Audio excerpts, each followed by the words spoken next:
నేను వీడియో పెట్టగానే నన్ను ట్రోల్ చేద్దామని ఎందుకు చూస్తున్నారు కళ్యాణ్ ఫ్యాన్స్, తనుజ ఫ్యాన్స్? మీరు ఎందుకురా నన్ను ఇలా చేస్తున్నారు? నేనేం అనట్లేదు కదరా! తనుజనే విన్నర్ అవుతది, కళ్యాణే విన్నర్ అవుతారని చెప్పినప్పటికి కూడా నన్ను ట్రోల్ చేస్తారు ఎందుకురా? ట్రోల్ చేయకండిరా ప్లీజ్ రా! ఒకసారి వీడియో మొత్తం చూడండిరా. నేను ఎవరిని తిట్టట్లేదు, ఎవరిని ఏమి అనట్లేదు. వీడియో చూడండి మొత్తం. ఓకే. ఇక ఈరోజు నామినేషన్ విషయానికొస్తే, ఒకరి నెత్తి మీద ఒకరు బురద పోసుకొని, మొత్తానికి అందరి నెత్తులలో బురద పడి, అందరూ బురదలో బొర్రి, అందరూ బురద పందులయ్యి బయటకొచ్చారు. అంటే అందరూ కలిసి నామినేషన్‌లో ఉన్నారని చెప్తున్నా. ఇంక్లూడింగ్ ఇమాన్యుయల్. కానీ ఇమాన్యుయల్‌ని లాస్ట్‌లో ఎక్స్‌క్లూడ్ చేసేసి, రిమైనింగ్ అందరు హౌస్‌మేట్స్‌ని బురదలో బొర్రిపిచ్చి ఎలిమినేషన్‌లో పడదొబ్బిండు బిగ్ బాస్. ఎందుకంటే వీళ్ళేమన్నా పాయింట్స్ చెప్పండ్రా నాయనా అంటే, సొల్లు పాయింట్లు చెప్పుకుంటూ కూర్చున్నారు. అది నచ్చక బిగ్ బాస్ వీళ్ళందరిని తీసుకుపోయి నామినేషన్‌లో పడదొబ్బిండు. ఓకే. సో, ఇంకా దాని గురించి నేను ఎక్కువ మాట్లాడాలనుకోవట్లే. ఎందుకంటే అది ఆల్రెడీ 3 ప్రోమోలు పడ్డాయి. 3 ప్రోమోలలో బురద పోసి సంపిర్రు. అంతకు మించి అందులో ఏం లేదు. తినడం, బాత్రూమ్‌లో పోవడం, తినడం, బాత్రూమ్‌లో పోవడము, వచ్చి నెత్తి మీద బురద పోసుకోవడము. ఇది తప్ప ఏం జరగలేదు ఈరోజు. సో, నేను అందుకని ఏం చేద్దాం అనుకుంటున్నా అంటే, ఈ వారం ఎలా ఉండబోతుంది? ఎవరు విన్ అవుతారు? ఎవరు నామినేషన్‌లో టాప్‌లో ఉంటారు? ఎవరు సెకండ్‌లో ఉంటారు? ఎవరు లాస్ట్‌లో ఉంటారు? ఇలాంటి విషయాలు డిస్కస్ చేద్దాం. ఓకేనా? సారీ. ఓకే. సో, మీకు మీకు ఎవరిష్టము అనేది కింద కామెంట్ చేసి చెప్పండి. ఎవ్రీ డే మీ ఒపీనియన్ చేంజ్ అవ్వచ్చు. నా ఒపీనియన్ ఎవ్రీ డే చేంజ్ అవుతది. ఎందుకంటే నేను గేమ్ చూసి నాకెవరు నచ్చితే వాళ్ళని పొగుడుతాను. నచ్చకపోతే వాళ్ళని పొగడను. అవసరమైతే వాళ్ళని కొంచెం హార్డ్‌గా మాట్లాడతాను. బట్ పర్సనల్‌గా తీసుకోవద్దండి ఎవరు ప్లీజ్. ఓకేనా? అండ్ నెక్స్ట్ విషయానికొస్తే టాప్‌లో ఉంది తనుజ. ఓకేనా? టాప్‌లో ఉన్న తనుజ ఆహ్, ఆల్రెడీ బిగ్ బాస్ హింట్ ఇచ్చేసాడు. టాప్ 6 మెంబర్స్ వీళ్ళే అని జెప్పేసి. ఓకేనా? సో, వాళ్ళే 6 మెంబర్స్ పర్ఫెక్ట్‌గా టాప్ 6లో ఉంటారు. కానీ గుర్తుపెట్టుకోవాల్సిన విషయం గుర్తుపెట్టుకోండి. ఈ టాప్‌లో ఉన్న తనుజ సెకండ్‌కెళ్ళి, సెకండ్‌లో ఉన్న కళ్యాణ్ పైకెళ్ళాలి అనంటే ఫస్ట్‌కి. సో, ఏం జరగాలి? తనుజ ఏదైనా గొడవ పడి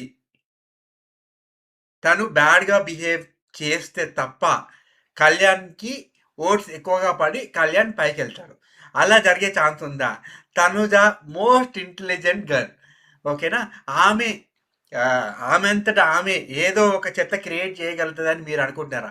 నేనైతే అస్సలు అనుకోవట్లే.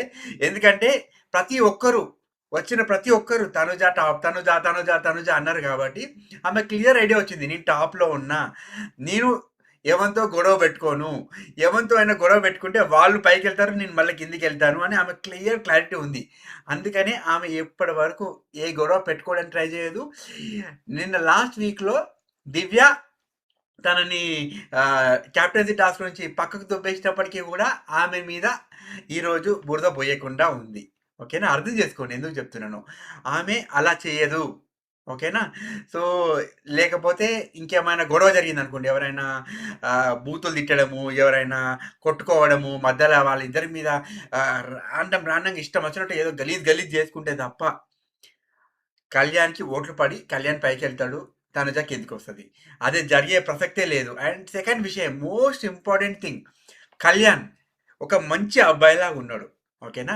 ఆబ్వియస్‌గా మంచి అబ్బాయి అని ఉన్నంత మాత్రాన ఓట్లు జనాలేస్తారా? ఎయ్యరు. మీరే చెప్పండి. తనుజకున్న ఓటింగ్ షేర్ కళ్యాణ్‌కి ఎలా పడతది చెప్పండి? పడదు. సో, కళ్యాణ్ మంచి పర్సన్‌లా ఉండడం వల్ల మాత్రం ఏమీ జరగదు. తనుజ రిలేటెడ్‌గా ఏదన్నా స్పెషల్‌గా చేసి, తనుజతో గొడవ పడి అయినా సరే, కెప్టెన్సీ టాస్క్ కాకుండా నాకు కప్ కావాలి అని గొడవ పడి, ఇద్దరు తన్నుకుంటే తప్ప కళ్యాణ్ పైకెళ్ళడు. ఓకేనా? అది మాత్రం రాసి పెట్టుకోండి. ఇంకా థర్డ్‌లో ఉన్న ఇమాన్యుయల్. ఓకేనా? ఇమాన్యుయల్ ఆబ్వియస్‌గా ఇమాన్యుయల్‌ని ఇప్పటి వరకు ఒక్కసారి గూడా నామినేషన్‌లో రావట్లేదు. ఓకేనా? గుర్తుపెట్టుకోండి. కాకపోతే ఈయనకి క్లియర్‌గా నాగార్జున గారు ఇండికేషన్ ఇచ్చేసారు. ఆహ్, ఇమాన్యుయల్ సెల్ఫ్‌గా గూడా ఫీల్ అయ్యాడు. నా ఫ్యాన్స్ అందరూ నిద్రపోతున్నారు. నేను నేను సడెన్‌గా నామినేషన్‌లోకి ఎళ్తే నాకు ఓట్లేసేటోళ్ళు ఓట్లేయకుండా వాళ్ళు అలానే నిద్రపోతే నా బతుకు బస్టాండ్ అయిపోతదని డిసైడ్ అయిపోయిండింకా ఇమాన్యుయల్. అందుకని చెప్పి నాగార్జున సార్‌తో క్లియర్‌గా చెప్పేసిండు. నేను ట్రై చేస్తాను సార్ రావడానికి అది ఇది అని మాట్లాడిండు గానీ, అది ఎంతైనా గూడా ఏది ఏమైనా జరిగినప్పటికీ గూడా ఇమాన్యుయల్ టాప్ 5లో ఎళ్ళిపోతాడు. లాస్ట్ వరకు ఎళ్ళిపోతాడు. ఏదైనా ఉండి ఉండకపోవచ్చు అనంటే 11థ్ వీక్‌లోనో, 12థ్ వీక్‌లోనో ఏమన్నా జరిగితే జరగొచ్చు. నామినేషన్‌లోకొచ్చి.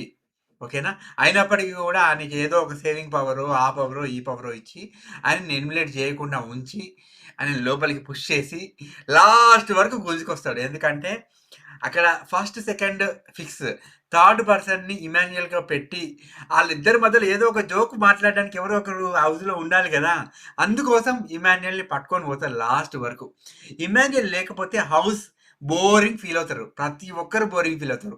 ఆ తనుజ వంట వండడము, ఆ తనుజని చూసుకుంటూ ఇలా అలా ఎళ్ళిపోయే కళ్యాణ్ చూసుకుంటూ వండుకుంటూ ఎవరు హౌస్ చూడరమ్మా గుర్తుపెట్టుకోండి. ఇమ్మాన్యుయల్ అక్కడ చేసే ఏదైతే హ్యూమర్ ఉందో, ఏదైతే కామెడీ ఉందో, ఆ ఒక్కదాన్ని మైండ్‌లో పెట్టుకొని జనాలందరూ వచ్చి చూస్తున్నారు. ఓకేనా? అండ్ సంజన మమ్మీ గూడా అంతే. సంజన మమ్మీని గూడా లాస్ట్ వరకు తీసుకొస్తారు. కానీ నేనొక విషయం చెప్తున్నా. సుమన్ శెట్టికి టఫ్ ఫస్ట్‌లో చూపిచ్చారు. అసలు ఎందుకు చూపిచ్చారో నాకు అర్థం కాలే. అక్కడికెళ్ళిన జనాలు పిచ్చోళ్ళా? మెంటలోళ్ళా? నాకు అర్థం కావట్లే. ఆయన మంచోడు కావచ్చు కాక, ఆయన గేమ్ ఆడతలేడు. పైగా నిఖిల్‌ని, ఆ గౌరవ్‌ని "నువ్వు గేమ్ ఆడతలేవు" అని అంటున్నాడు. అసలు నాకేం అర్థం కావట్లే. అసలు ఈయన ఏం ఫీల్ అవుతున్నాడో నాకు అర్థం కావట్లే. అలా అని చెప్పి నేను ఆహ్, సుమన్ శెట్టిని ఏదో అనాలని కాదు. సుమన్ శెట్టి నాకు కూడా పాపం అనిపిస్తది. ఎందుకంటే లైఫ్‌లో చాలా కోల్పోయి ఉన్నాడు పర్సన్. ఏదో ఆహ్, సెకండ్ ఛాన్స్ కోసం వెయిట్ చేస్తున్నాడు. బట్ ఆయనకి ఎన్నో కొన్ని డబ్బులు 'బిగ్ బాస్' నుంచి వస్తే నేను కూడా హ్యాపీ ఫీల్ అవుతా. తను కూడా హ్యాపీగా ఫీల్ అవుతాడు. సో నేను అతన్నేమనను. సంజన మమ్మీ కంటే పాపం లాస్ట్ వరకి రావాలని ఉంది. తను లాస్ట్ వరకి ఎళ్లి పాపం సంజన అంటే నేను సంజనని చూసినప్పుడు సంజన ఎవరో యాక్టర్‌లే అని అనుకున్నా. కానీ నేను ఇంకొక హీరోయిన్ గూడా ఉంది. ఆమె సిస్టర్. ఆమె సిస్టర్ అదే 'మరకతం' అనే సినిమా ఒకటుంటది చూసారా? ఆ సినిమాలో హీరోయిన్ ఉంటది చూడండి. ఆ హీరోయిన్ సంజన వాళ్ళ సిస్టర్. ఓకేనా? అక్కడ నాకు కరెక్ట్ పాయింట్ దొరికింది. సంజన అంటే ఎవరు అని అప్పుడు నాకు అర్థమైంది. సో, సంజన నాకు కూడా నచ్చుతుంది. First week, second week, third week, fourth week ఆమె కుక్క చేసింది. అక్కడ దొంగతనం, ఇక్కడ దొంగతనం చేయడం అవి నాకు నచ్చలే. కానీ ఈ లాస్ట్ 2 వీక్స్‌లో ఏదైతే సైలెంట్‌గా పాపం కామ్‌గా ఉంటూ ఎదురు పర్సన్ ఏం మాట్లాడుతున్నారో విని, ఆ విన్న తర్వాత రియాక్ట్ అవుతుంది చూసారా? ఆ బిహేవియర్ నాకు చాలా బాగా నచ్చుతుంది. ఓకేనా?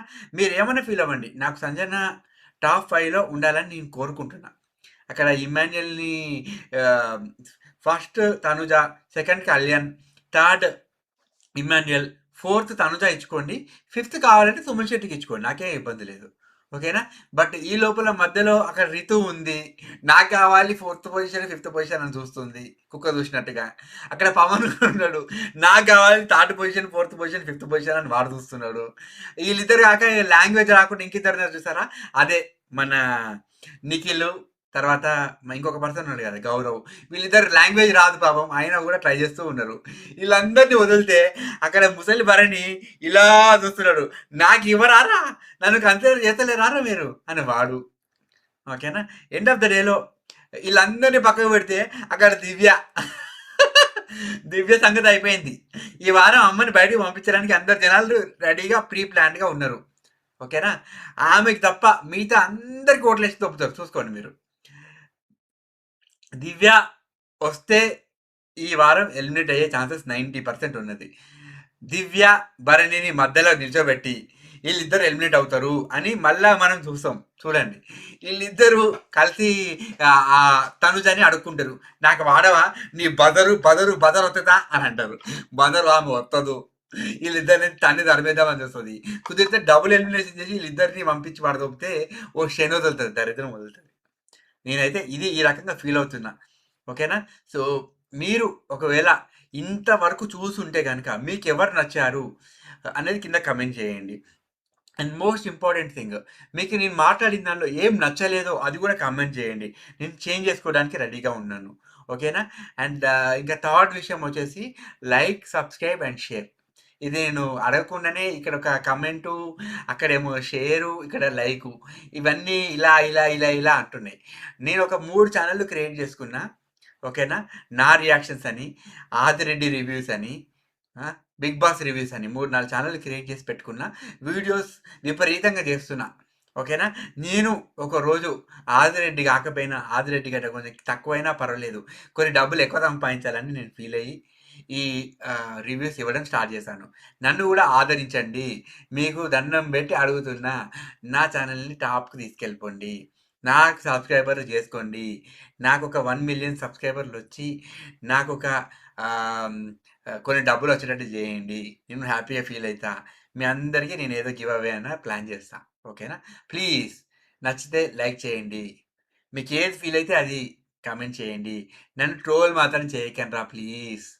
ఓకేనా? Thank you friends.